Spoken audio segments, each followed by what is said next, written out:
Welcome to the Ordinary Marathoner Podcast.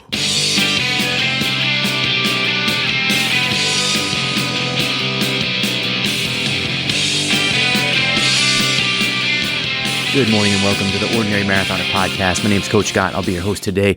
It is Wednesday, August 26th, about 9:30. A little bit late start to the day, got to admit. I don't know. Just a little lazy, I guess. A little lazy, a little late to the podcasting studio. I'm actually a day late. I know I promised you guys a Monday or Tuesday podcast. I didn't really produce that, although technically I did come out with a Danielle Rose Valley podcast late last night. So I didn't miss one. I didn't miss a day. I just put out our guest podcast on Tuesday. So sorry about that. I'm making up for it today. We were away for the weekend. I got a bunch of things to talk about today. So I might as well get going. Number one, the Danielle Rose Valley podcast is incredible. What a great story of perseverance, persistence, her just toughing it out during a really difficult day and coming back from what looked like an insurmountable task she had ahead of her in order to finish the Ironman Maine. And man, what a great story. It's like a 90-minute podcast. I try to get take my cues from you guys and the comments that I get back from the listeners. And one of the things that you said was, and I say you said in general, but really I just got a couple of things back, which was that you actually like the longer podcast. So I was talking to Danielle. The story was interesting. The story was there. It never hit a lull. So I just let it go. And it turned out to be almost an hour and a half. And that's what you get. That's what you get when you tell me I can do long podcasts. You get the long podcast. So I hope you guys enjoy it. It's really inspirational. One of my favorite ones for sure. And you can also find the YouTube version. She wasn't in studio for that, but she did send me a bunch of pictures I was able to splice in. So you'll see a few different pictures. You'll see her finish her video on the YouTube channel as well. Check it out. Definitely check it out. Over the weekend, Stephanie and I did our long run. It's kind of like a recovery week, so it wasn't too long. We did 7 miles on Saturday with our friend Aura. I pushed Ellie in the stroller. I do have a question for you guys. What do you think? Now, I'm pushing a 19-pound baby or so in a stroller, and it definitely hinders my pace. At one point, I was like, all right, let's push it, and I'm pushing pretty hard for me, and I look down, and I'm going 11-minute miles, and I'm like, I can't get the stroller to move any faster than that. It's just pretty much impossible to get it to move, for me to get it to move anywhere close to like 10-minute miles. But we did 7 miles. I pushed the stroller. What do you think the equivalent of pushing a 19-pound baby in a stroller is to if I didn't have a stroller at all? Obviously, it hinders you. You have to get you have to push that weight with you. I'm thinking it's like a 1.5 to 1 ratio. So a 7-mile run would be like a 10.5 mile run. If you see the math I did there, I cut 7 and divide by 2, 3.5, then add to the 7, gives me 10.5. You see, get it? Get it? I was good at math. I don't know what to tell you. I think all of us runners get better at math over the years. And actually, the worse you are, the better, because the more you get it in your head and you have to think about the math. How far am I done? You're 20% of the run done. You have 80% left. By the time you figure out that math, you're 30% of the way done. So it benefits you the worse you are at math for a runner. So we got 7 miles in, and then we went up to Maine for the weekend. We went to go watch Ironman Maine 70.3 in Old Orchard Beach. My friend Jim Simcoe and Joe Bartlett, they were doing the race. Their wives were up there. We had met them in Lake Placid. They came to watch me race, which was awesome support, really great support. And not that it was like a quid pro quo or anything that we felt like we needed to go up there. We wanted to cheer them on. We wanted to support them, and we knew it would be a fun weekend as well on the beach.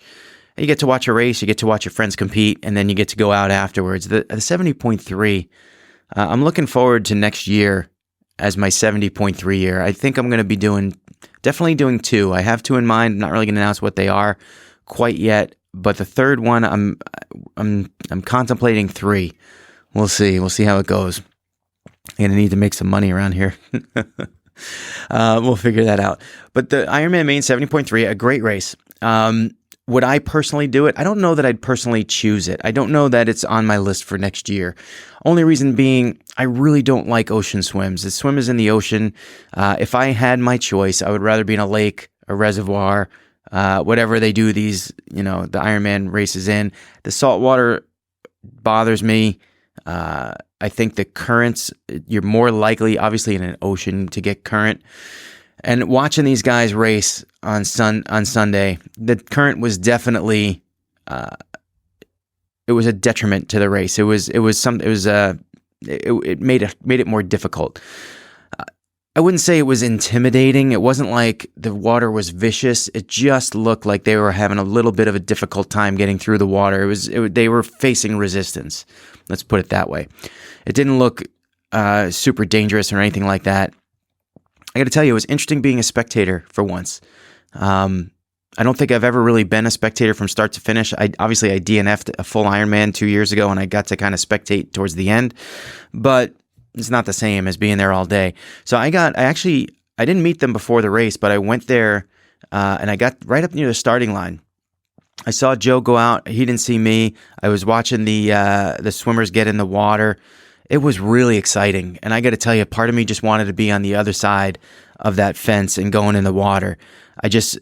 I'm not used to kind of being there and watching other people do it, but I was kind of trying to just grab the excitement for myself and steal a little bit for myself and try to kind of live vicariously through the athletes, because it's like that.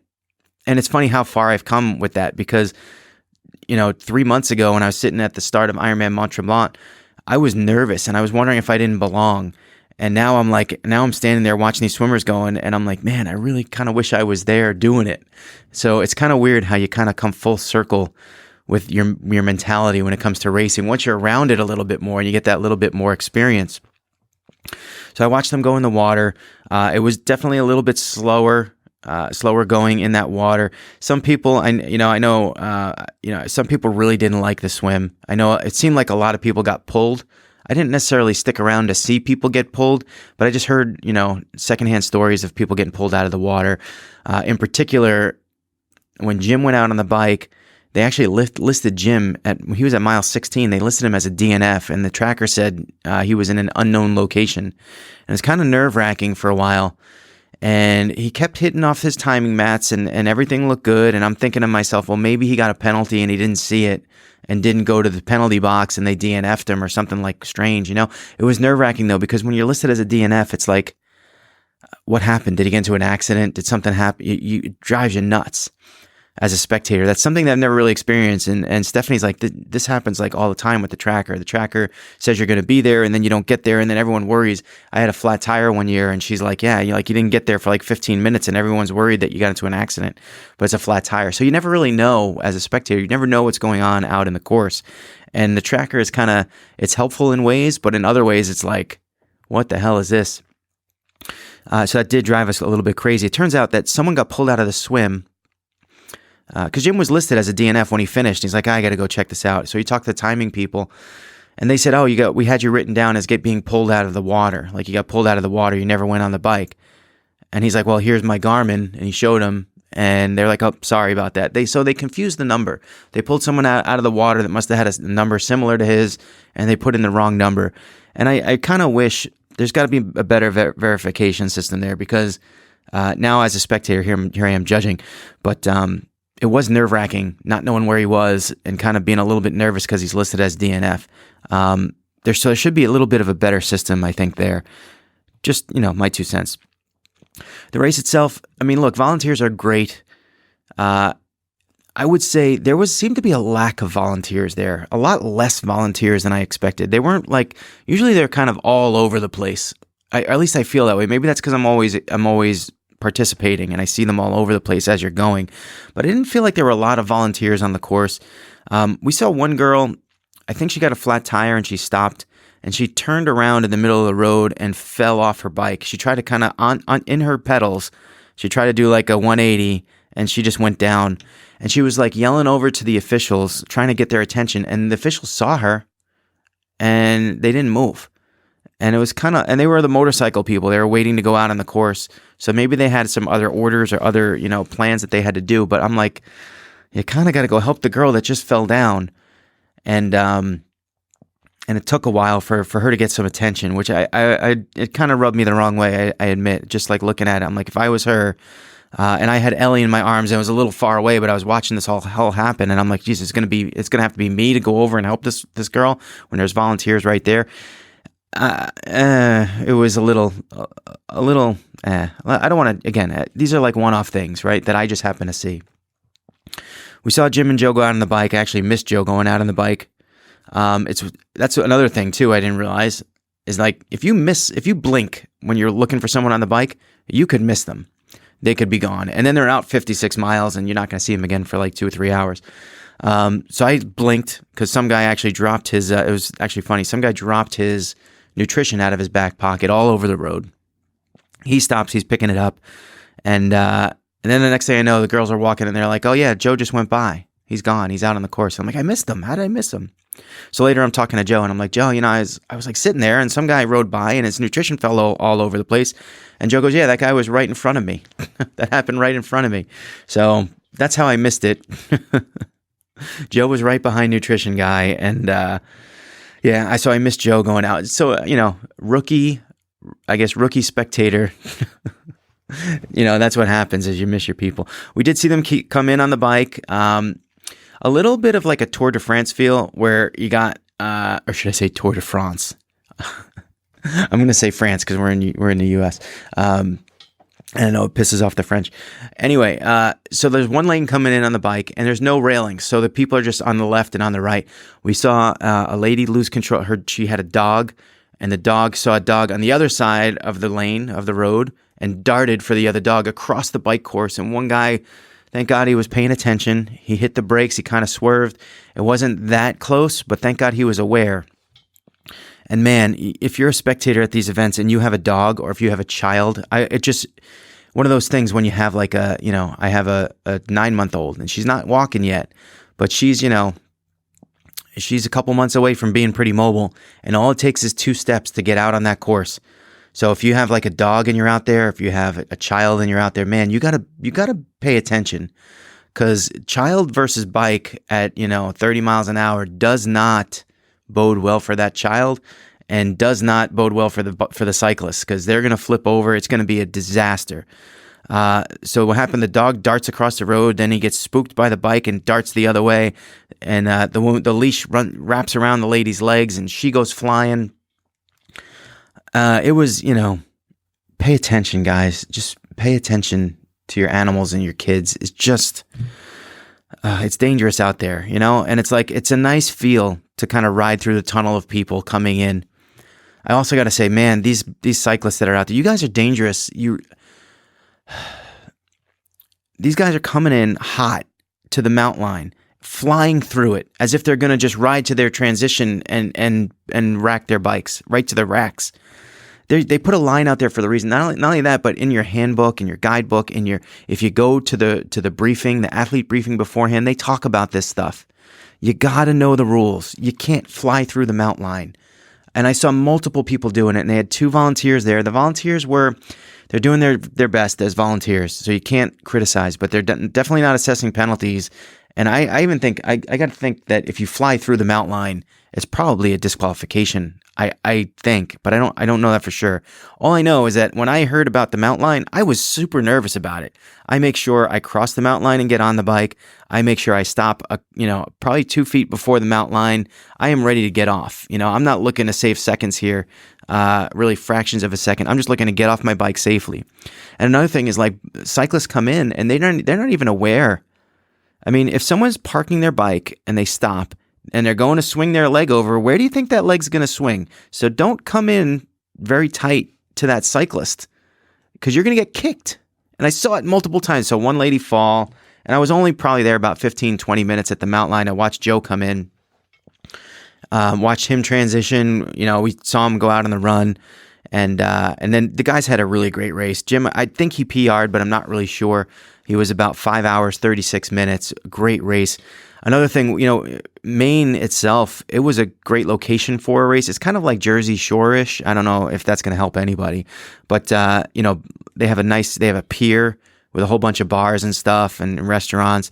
They have an amusement park with rides that look really scary to ride on, just to be on. And then you got to throw in that little seed of doubt of who put this thing together, and is it going to fall apart? It's kind of rickety, and I don't know if I should trust it, kind of thing. This ain't Disneyland. This is Johnny's amusement park, and nuts and bolts get rusty over time, and too many YouTube videos of those kinds of disasters. Let's just say we didn't ride the rides. Lots of fried dough, lots of pizza. Of which we didn't partake in either, but plenty of it there.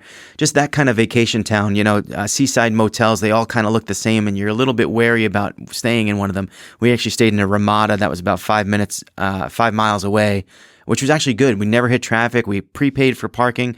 It was a good setup for a race. Again, the only reason I wouldn't do it is I just don't like the ocean swim.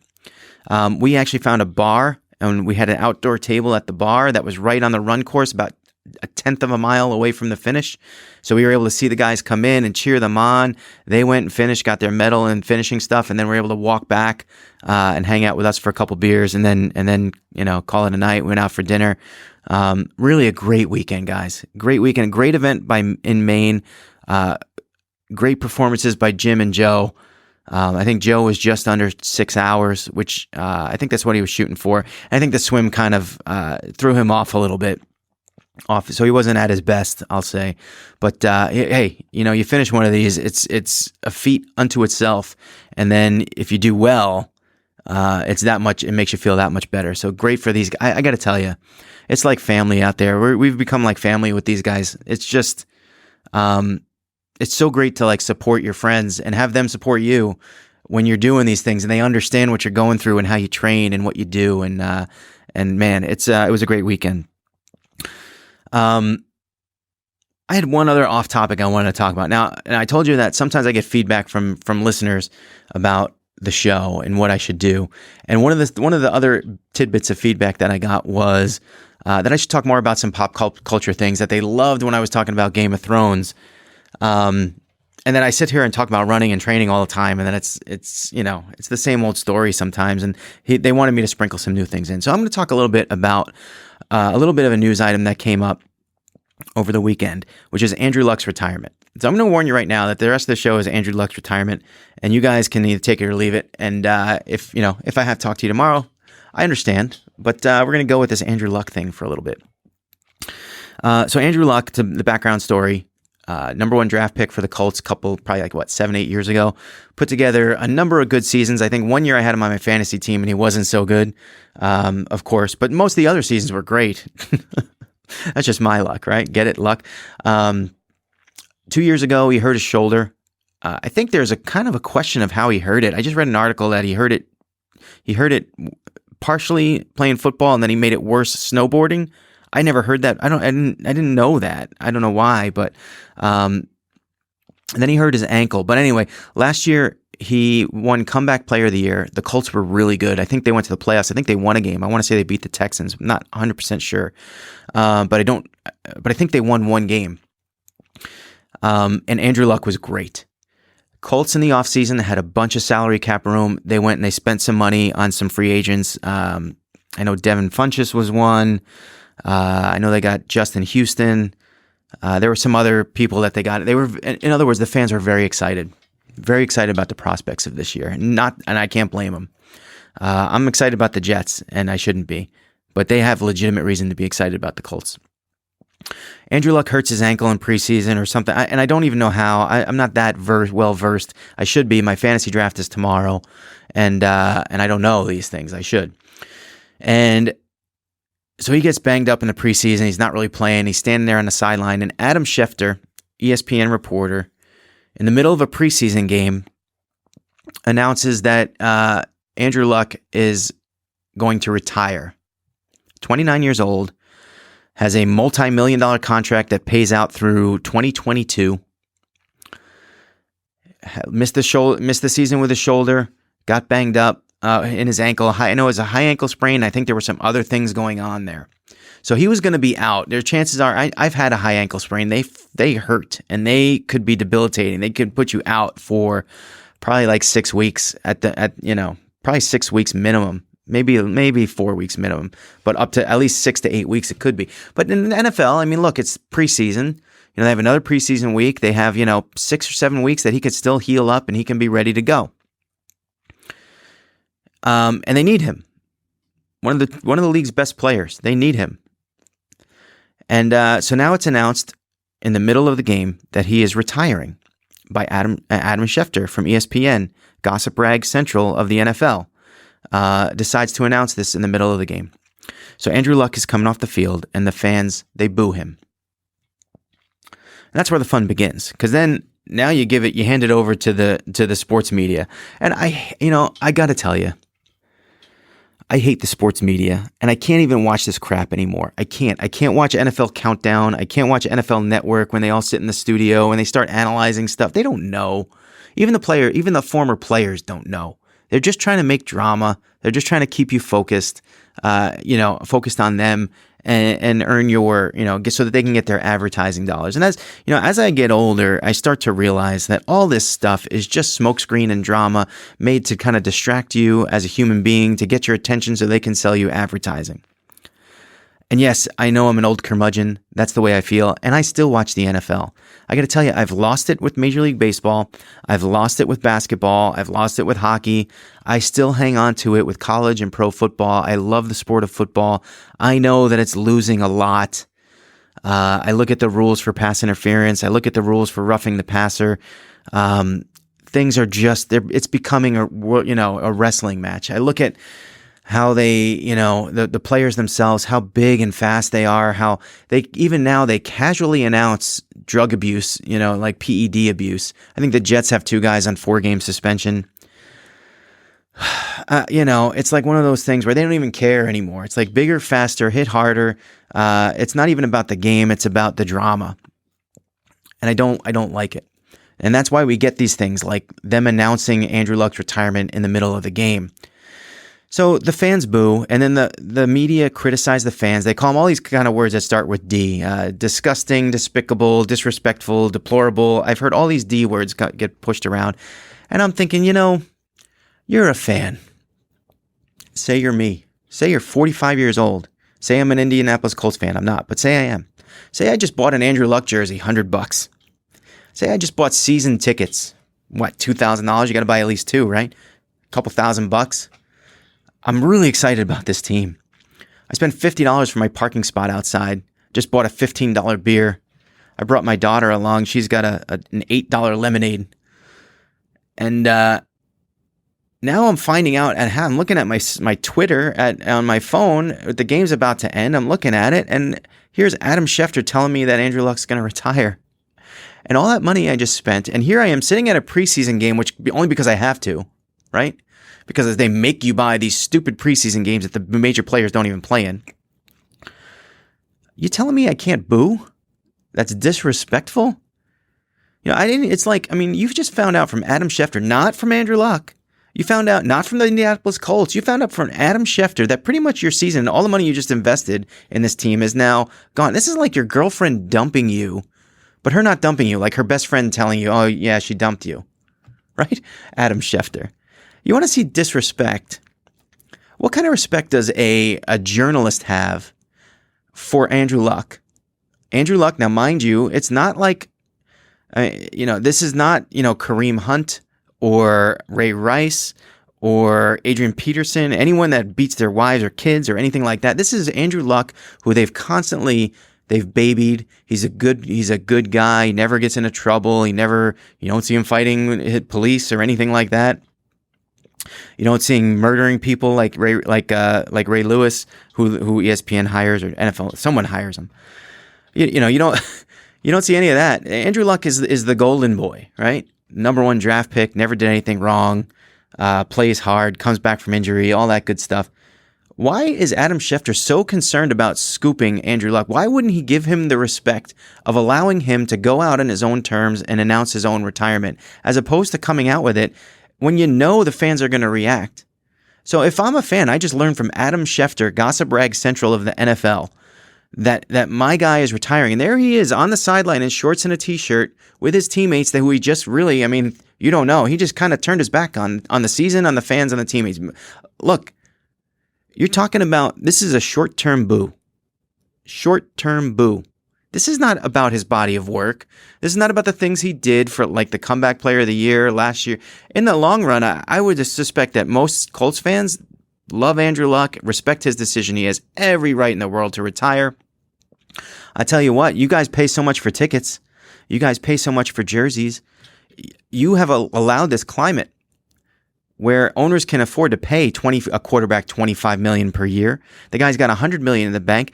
Someone said, "Oh, it's not about the money. Otherwise, he would have stayed. He would have stayed until 2022, and he would have gotten all his money." And I'm thinking, no, it is about the money, because if he didn't have $100 million in the bank, he might contemplate staying for a couple years to get that more money in the bank. It is about money. He's comfortable. The guy's got $100 million. He doesn't care. I think he collected like $96 million in salary, probably some more. Obviously, there's taxes, but there's also endorsements and all that good stuff. It is about money. And it started bothering me because over the course of my life, when it comes to spectating sports, I feel like I've come, and maybe it has to do with my age, and I do feel like I am a cynic, and I'm sort of like angry old man at a certain point. But I do feel when I was a kid, I used to root for my players, my guys, and they didn't move that often. They stayed on my team. And of course, over years, they start moving more and more and more. And it's almost like the players don't even care. They're out for themselves. They're out for, their own pockets and their own, I said before, I think Le'Veon Bell doesn't love football. He loves money. And that's why he's playing. He sat out a year, didn't care. You look at a guy like Antonio Brown, leaves the game, doesn't even show up the last playoff game or the last season game when they could have made the playoffs, just doesn't show up. Tell me that guy cares about football? He doesn't care. And when the fans care more about the game than the players, I think there's a problem. And it used to be that you rooted for your guy and you loved your guy because he was on your team. And then the players started moving around. And like Jerry Seinfeld says, you stop rooting for the players, you start rooting for the laundry, the color of your team, the uniforms, the organization. And now it's kind of even morphing a little bit more. I feel like, you know what it is? And when you look at it deeper, and maybe again it's because I'm cynic and I'm old, you're really just supporting billionaire owners who happen to own these teams, and they use them as a profit center and tax write-off. And, man, it bothers me. And I think about what happened. What if I was a Colts fan? I went to that game and I spent all that money. I mean, if I take my daughter to a game, you're talking $500 minimum. $500 between parking, tickets. You got to buy her a shirt. You got to do whatever you got to, and they jack up all the prices. You're talking about $500. Now, I just went on a weekend and this is how I'm going to wrap it together here, guys. I'm going to tie it together. I just went on a weekend trip to Old Orchard Beach and watched two of my friends race in an event that is Ironman. It's an Ironman event. They came to watch me in Lake Placid in an event. Now, I spent about $500 this weekend. Hotel, gas, a few beers, one nice dinner. I spent about $500. And when I look at it, I'm like, geez, where's the value here for me? Where's the value here between going and supporting and paying outrageous prices just to go watch a game and give my money to a billionaire, or to take $500 and have an experience where I can support my friends and I can watch an event that's interesting that you watch, instead of watching a bunch of granted, awesome athletes, incredible people. A lot of them cheat. And not that there's not cheaters in Ironman either. There certainly are. But a lot of them cheat in pro football. They're not going to really support. They're going to, 4-game suspension. I mean, look, our Super Bowl MVP last year is a cheater. Julian Edelman. I mean, look at the guy. The guy's jacked out of his mind. Cheater. Super Bowl MVP. Not that it doesn't happen in Ironman, but all I know is I have my two friends doing it. They've trained. I've watched them do it, and I get to experience supporting them going through the finish line, as opposed to like rooting on a whole bunch of spoiled, egotistical, arrogant, overpaid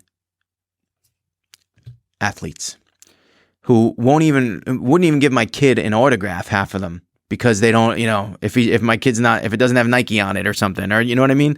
It's so look, I've made my choice. I've made it clear. That's how I kind of tie it in. Where are you spending your money? Where are you spending your money?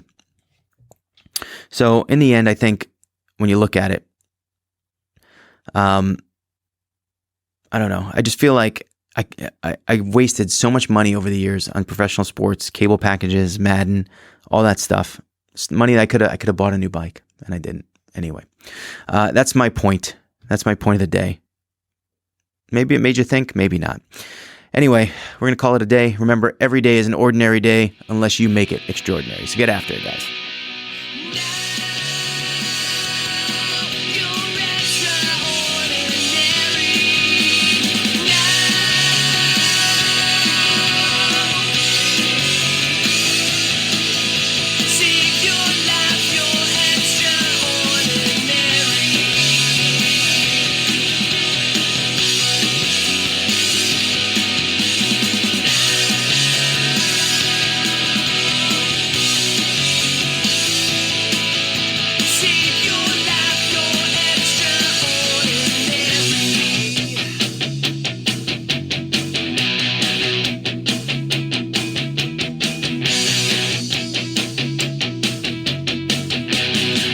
Remember to like our video and subscribe to our channel.